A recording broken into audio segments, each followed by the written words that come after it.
Punto de polémica entre los que quieren libertad sin control y aquellos que ven un peligro que es muy difícil de detener. Las criptomonedas, bueno, pues se han convertido en la manzana de la discordia entre los usuarios, los bancos, los gobiernos y algunas instituciones monetarias. Hablar del Ether o del Bitcoin es algo muy normal para muchas personas, pero cientos de millones no entienden ni una sola palabra de a lo que nos estamos refiriendo. Quizá usted sí. Hoy aquí en el Zoom queremos abordar este tema con expertos y saber si es tan grande la amenaza como algunos la pintan con estas criptomonedas y también si son tan grandes los beneficios y las virtudes que otros señalan sobre esta nueva realidad financiera. Mucho que aprender. Quédense. Empezamos.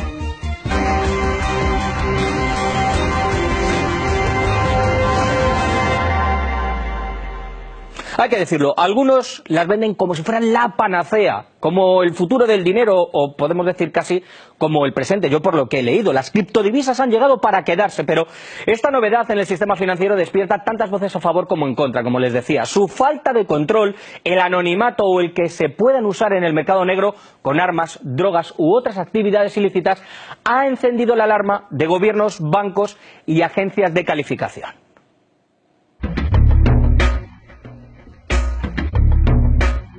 Para combatir la financiación del terrorismo es cada vez más necesario recurrir al poder de la tecnología financiera o fintech. Claro que el fintech es un arma de doble filo. Se puede utilizar para contribuir al terrorismo o financiarlo, aprovechando el anonimato de las divisas virtuales. Pero también puede ser una herramienta poderosa para reforzar nuestras defensas contra la financiación del terrorismo. Ya lo han visto, la falta de control es lo que más nervioso pone a los organismos internacionales, a los gobiernos, a los presidentes, agencias de calificación, entidades bancarias, a muchos. De las actividades ilegales que podrían ser realizadas cuando esas criptodivisas se usan. Eso también lo advierte un informe de ¿quién? De JP Morgan, publicado en septiembre y difundido por algunos medios de comunicación. Vean. El suministro de las criptodivisas no está controlado por los bancos centrales y pueden utilizarse para evitar controles de capital, permitir la evasión de impuestos o financiar transacciones ilegales en la web. Bueno, no es de extrañar que JP Morgan haga estas declaraciones, quizá para sembrar un poco de miedo, porque son este tipo de firmas, de bancos, de agencias también, por otro lado, los que quieren controlar todo, o al menos que se controle este fenómeno que se les escapa de las manos, casi como a usted y como a mí. Y pese a que el fondo es bueno de ese control, me refiero a no permitir que los malos, digámoslo así, usen esta herramienta para realizar grandes transacciones sin que nadie lo sepa, también hay que dejar claro que en el momento en el que esas criptodivisas pasen a estar controladas, pues van a perder toda su esencia. En la actualidad ningún gobierno ni empresa establece lo que valen. Su valor, por ejemplo, a diferencia de otras divisas, pues está en la especulación, donde se juega un papel fundamental. La criptomoneda es usada por los inversores como un refugio, como el oro, por ejemplo, para que sea un paraguas ante las tormentas del mercado, ante las incertidumbres o las crisis que afectan a bancos o a sistemas económicos, pero también reside el miedo de caer en los mismos casos, por ejemplo, que en los esquemas Ponzi. Creo que debemos intentar no categorizar nada que tenga que ver con las divisas digitales en estos esquemas de especulación similares al esquema Ponzi. Hay mucho más que eso. De nuevo nos advierte Lagarde. El caso del Bitcoin, por ejemplo, es sin duda uno de los más notables en cuanto a esto de la inversión, pero también de la especulación. Por ejemplo, miren, el conocido activista, le conocen todos, Julian Assange, ha ganado un buen puñado de dólares invirtiendo en Bitcoins. Mi más profundo agradecimiento al gobierno de Estados Unidos, a los senadores McCain y Lieberman por haber impulsado a Visa, Mastercard, Payal, Amex, Moneybookers y otros, a la organización de un bloqueo bancario ilegal contra Wikileaks que empezó en el 2010. Gracias a este bloqueo invertimos en el Bitcoin con un rendimiento de más del 50.000%. Se han dado cuenta de lo que ha ganado el señor Assange, ¿no? Yo se lo decía a mis compañeros, no sé ustedes, pero yo ojalá tuviera algún Bitcoin a precio de hoy o de hace unos meses, ¿no? Tendríamos la oportunidad de viajar, de comprarnos un coche bonito, aunque algunos de ustedes ya a estas alturas yo creo que se están enterando un poco más de lo que estamos diciendo o quizás se muestren reacios al uso. Yo les digo que hay que saber aprovechar las oportunidades de fenómenos como este. Este sistema parece que ha llegado para quedarse. Se sabe que muchos países están buscando formas de regular la circulación de las criptodivisas. Están empezando a crear la base legislativa necesaria. Basándonos en la experiencia internacional, tenemos que crear un ambiente legislativo que permita sistematizar las relaciones en este ámbito, proteger los intereses de los ciudadanos, las empresas y del Estado, ofrecer garantías legales para trabajar con instrumentos financieros innovadores.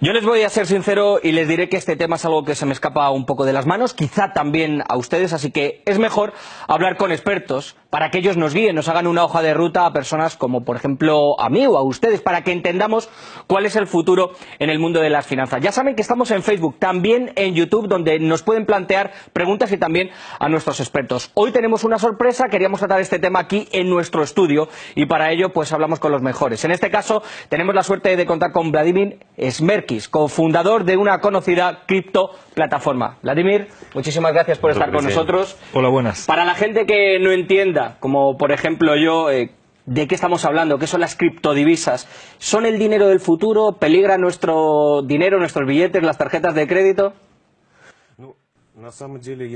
En realidad, si las comparamos con las divisas normales, el dinero no es controlado por el Estado, por un órgano central, solo es controlado por un código de programación dentro de un sistema. Por eso son divisas descentralizadas, no controladas por nadie, solo por los ciudadanos que los minan.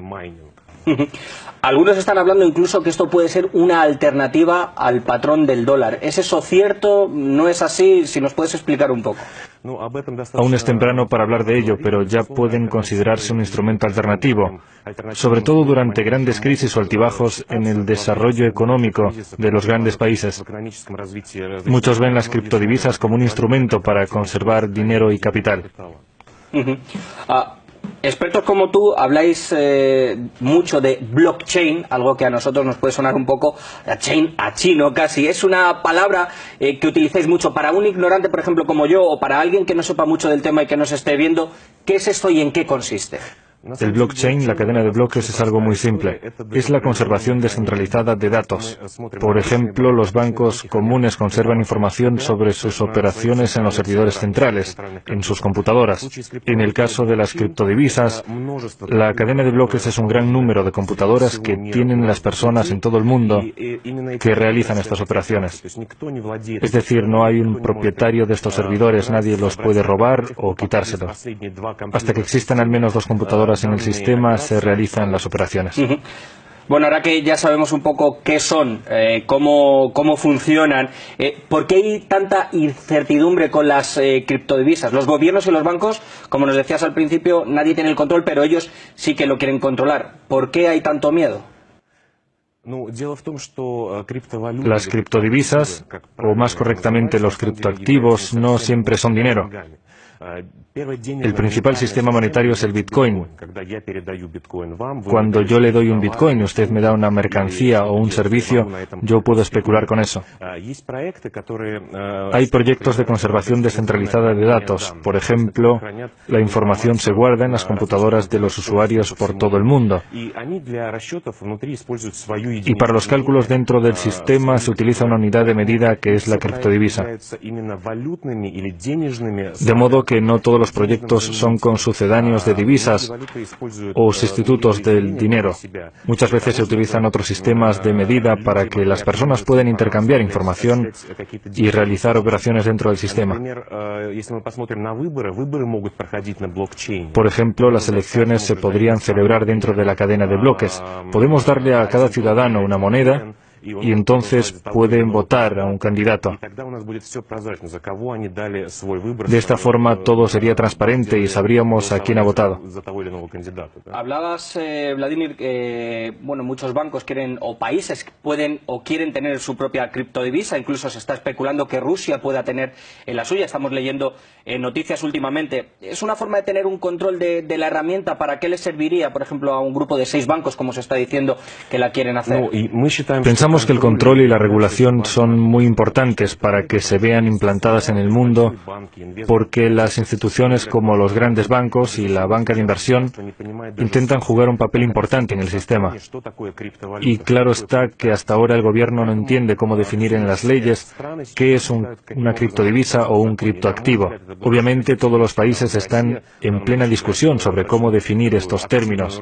Creo que será una señal muy positiva. Y Rusia en este proceso también participará activamente.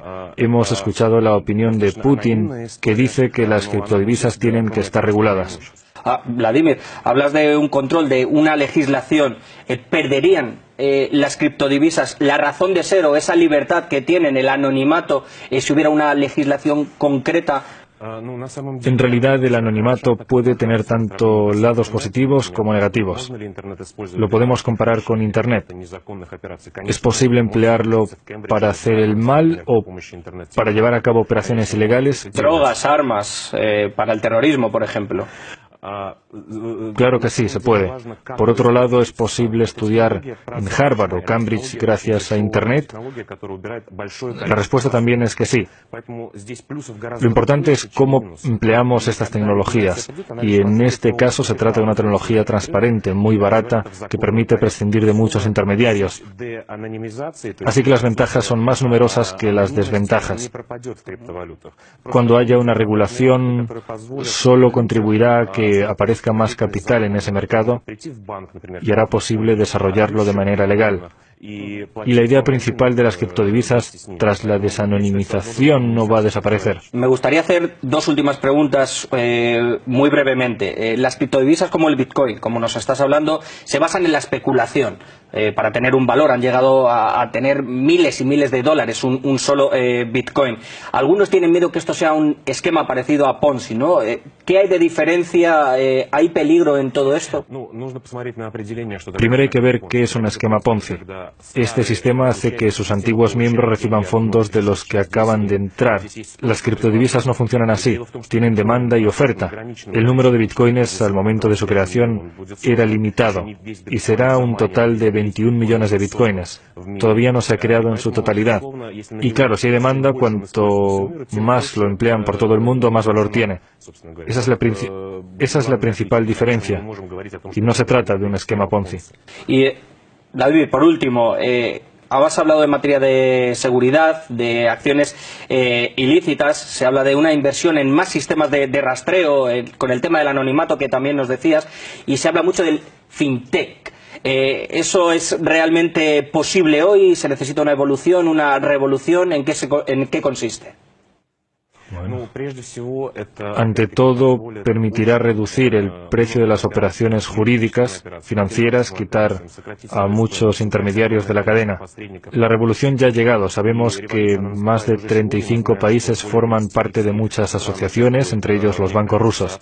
Ellos utilizan esta tecnología y sus actividades. Tenemos que entender que las criptodivisas son una sustancia y la tecnología que hay detrás de ellas es otra. Asistimos sobre todo a la revolución tecnológica que cambiará tanto al mundo jurídico como bancario y hará la vida de los ciudadanos y del gobierno más cómoda, fácil y segura.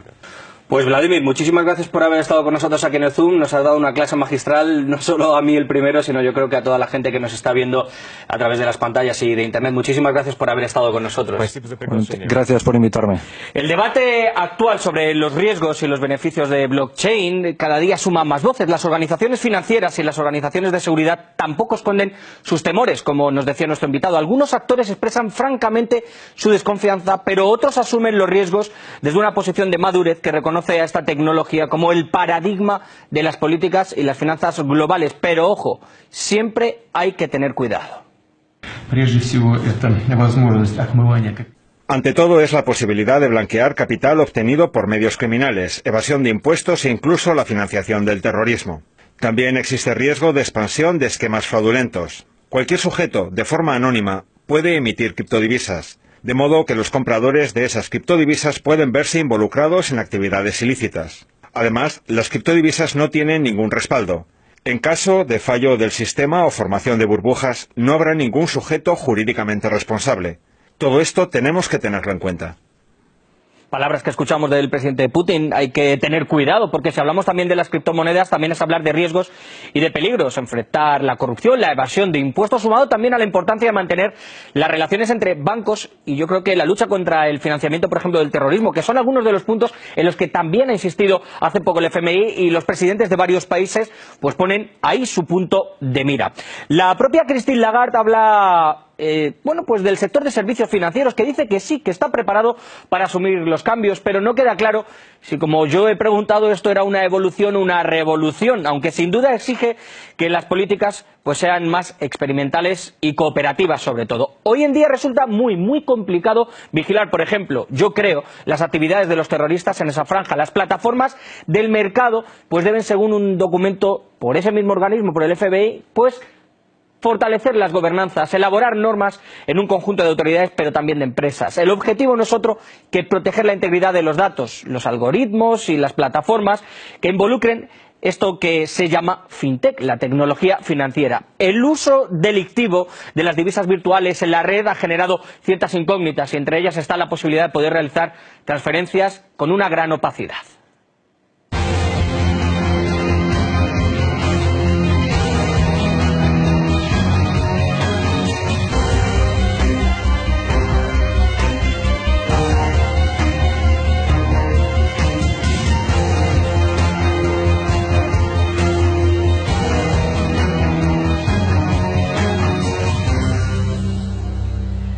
Bueno, pues nosotros queremos saber más sobre este asunto, sobre las inseguridades, las dudas que nos plantean, no sé, a ustedes, por lo menos a mí. Ya saben que estamos en Facebook, también en YouTube, nos gusta siempre contar con los mejores, pueden dejar también sus comentarios, su pregunta.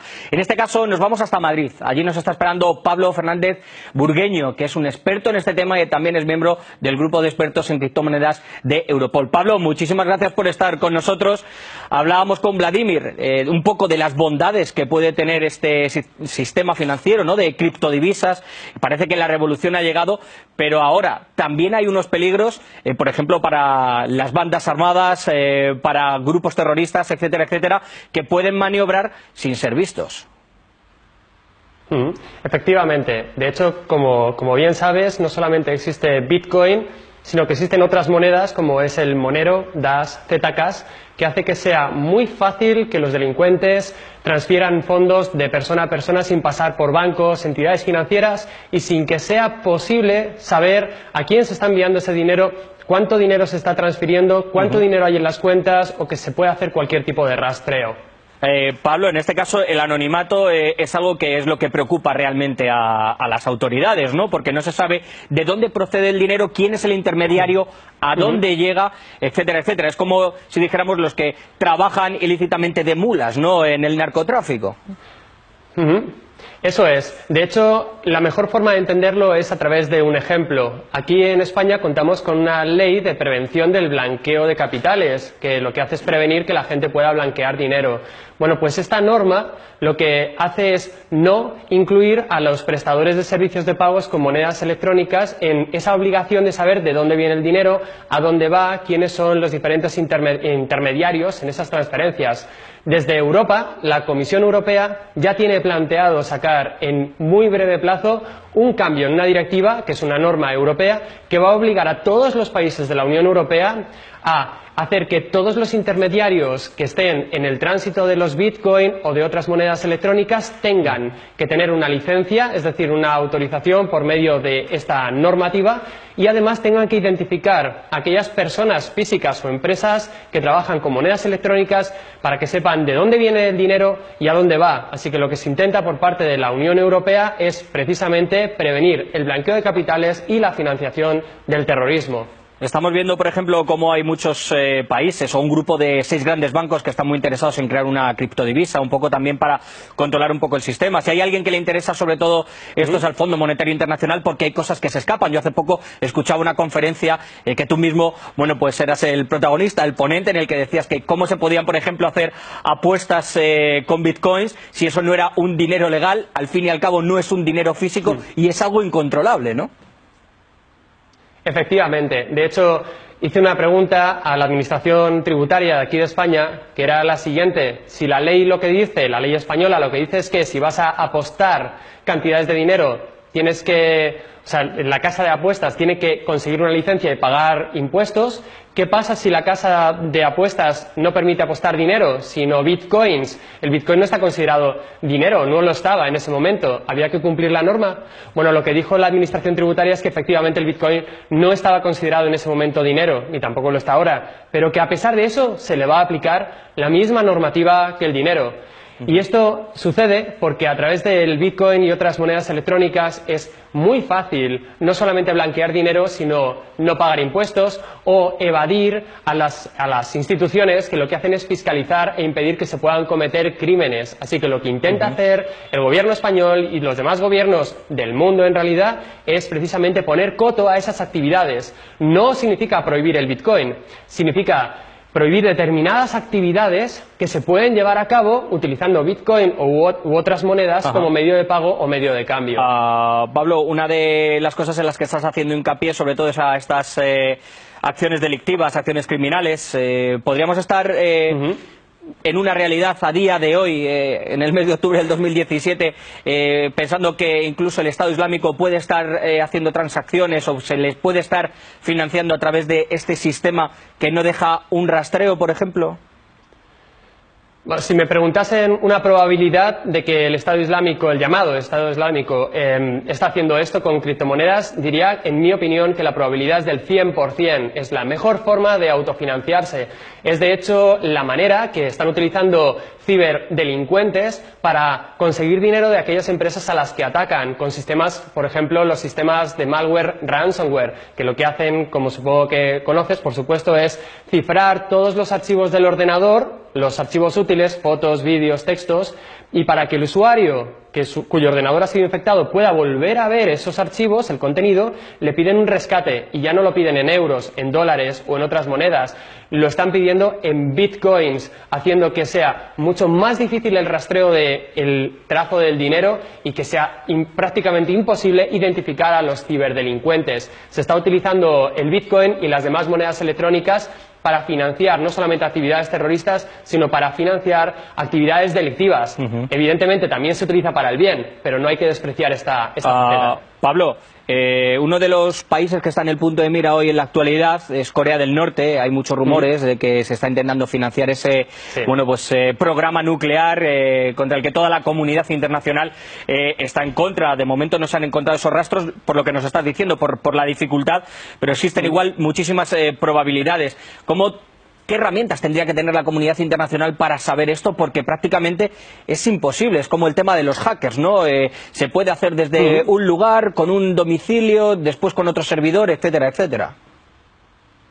A día de hoy no existen, desafortunadamente, herramientas que sean eficientes para poder hacer precisamente esa búsqueda de la que estamos hablando, identificar no solamente las carteras de las monedas electrónicas que se destinan al mal, sino también los ciberdelincuentes que hay detrás o los destinos. Sobre todo, no ya tanto si se utiliza Bitcoin, que más o menos se puede hacer un pequeño rastreo a través de lo que se llama la cadena de bloques, sino a través de otras monedas electrónicas que permiten un mayor anonimato y privacidad, como las que hemos mencionado, Zcash, Monero y Dash, que no quiere decir que sean malas esas monedas, es decir, perjudiciales, sino lo que quiere decir es que están creadas como tecnología para facilitar la privacidad y el anonimato. Se puede utilizar para el bien o para el mal, y hay determinados gobiernos que se sospecha que están utilizando estas vías precisamente para pasar por encima de los bloqueos económicos que otros países o entidades u organizaciones internacionales han planteado, precisamente para impedir que pueda entrar dinero en rublos, en euros, en dólares. Pues para impedir eso han puesto los bloqueos, y estos países, estos gobiernos, lo que están haciendo es pedir financiación a través de monedas electrónicas. Estaríamos hablando de cómo evadir incluso un programa de sanciones impuesto por la comunidad internacional o por cualquier país a otro, por ejemplo el que Estados Unidos haya impuesto a países como Irán y un largo etcétera. Brevemente, Pablo, porque nos quedan apenas 40 segundos, ¿tú crees que la solución en todo esto está en una regulación, en algún tipo de legislación? Porque desde mi punto de vista, en el momento en el que esto tenga una legislación, digamos, muy cerrada o un control, se desvirtúa, ¿no? Se queda como el café descafeinado.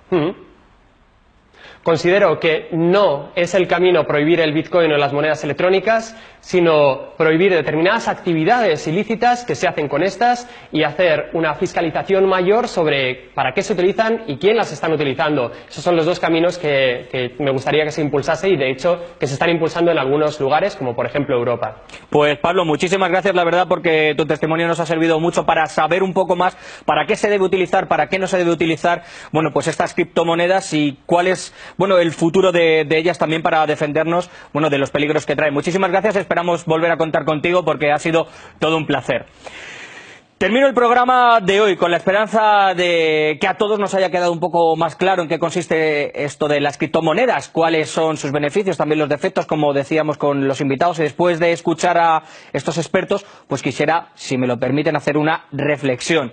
Por un lado, me gustaría afirmar que quitar la libertad, como he dicho, el anonimato y cotejar con un estricto control a esta forma de mover el dinero, bueno, pues haría que perdiera su identidad, lo que es en sí, su modus operandi, que se viniera abajo, porque no se trataría de un sistema en sí, porque estaría controlado por los que quieren mover el dinero, algunos gobiernos, bancos, organizaciones como el FMI, pero por otro lado, creo que sí es necesaria, como nos ha dicho Pablo, una regulación. Una regulación que no permita que ganen los de siempre, que no hagan esto algo descafeinado y sin fuerza, que haya un sistema de supervisión, pero no de censura, como nos decía también él. Y hablo para todos, excepto para ellos, para los que lo quieren utilizar como una fuente de financiación del terrorismo, como vía para blanquear dinero, como camino para generar caos, destrucción o comprar armas. Para esos, que exista todo el control del mundo y que caiga el peso de la ley. No podemos dejar que la libertad se convierta en libertinaje, y menos cuando se mueven sumas tan grandes de dinero que pueden acabar en las manos incorrectas con fines inadecuados. Nosotros nos vemos en apenas unos minutos en YouTube. Aquí dejan los mensajes. Nos vemos. Chao.